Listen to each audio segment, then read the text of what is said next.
In Europe, Ukrainian troops continue to push deeper into Russia's Kursk region. And for the first time since the invasion began back in February of 2022, Kyiv has turned the tables on Moscow by capturing Russian land. Using its infantry, artillery, tanks, and air support, Ukraine has now established a buffer zone in the Russian territory after making rapid gains on the ground. Ukrainian President Volodymyr Zelensky said his troops will continue to strengthen their position in Kursk and press on with the offensive.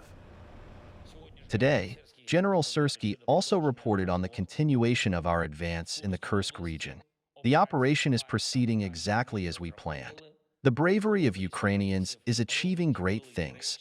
We are now strengthening our positions. The bridgehead of our presence is becoming stronger. Now, over the weekend, Ukrainian forces used U.S.-made precision-guided munitions to destroy two strategic bridges at the Seym River in Kursk that were being used by Russia for logistical and supply operations.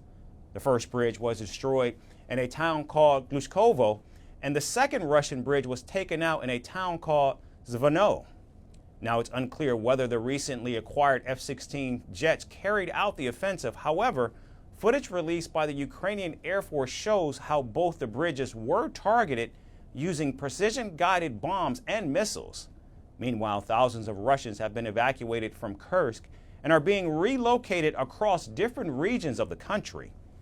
Now, to amplify the pressure on Moscow, Kyiv has launched a series of combat drills in and around the occupied region of Kursk.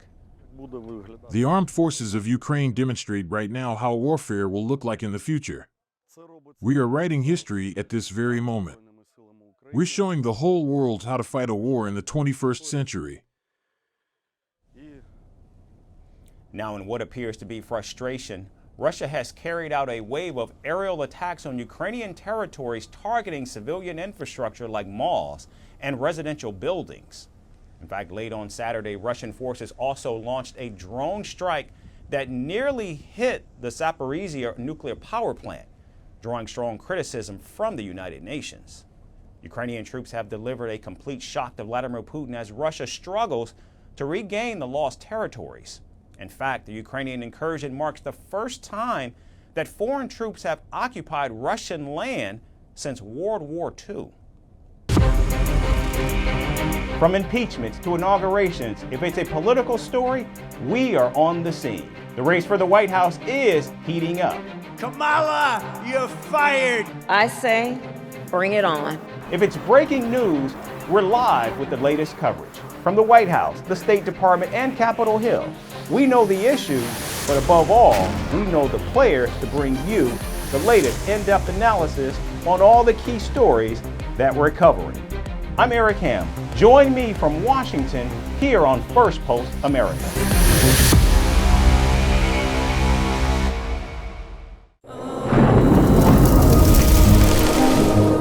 Climate change is on our doorstep. It's time for a revolution to take root. And it starts with 1.4 billion Indians. It starts with one tree. One tree for humanity.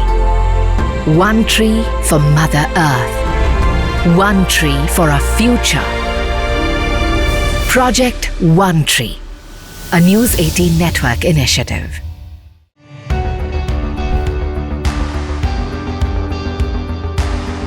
Across continents, one powerful news source. Bringing you diverse perspectives on the issues that matter.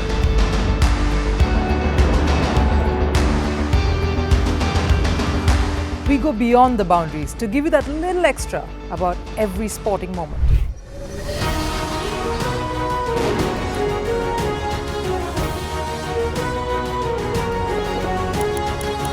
So thank you for making Firstpost 5 million strong. We're counting on your support, and you can trust us to bring you the news unfiltered and unvarnished.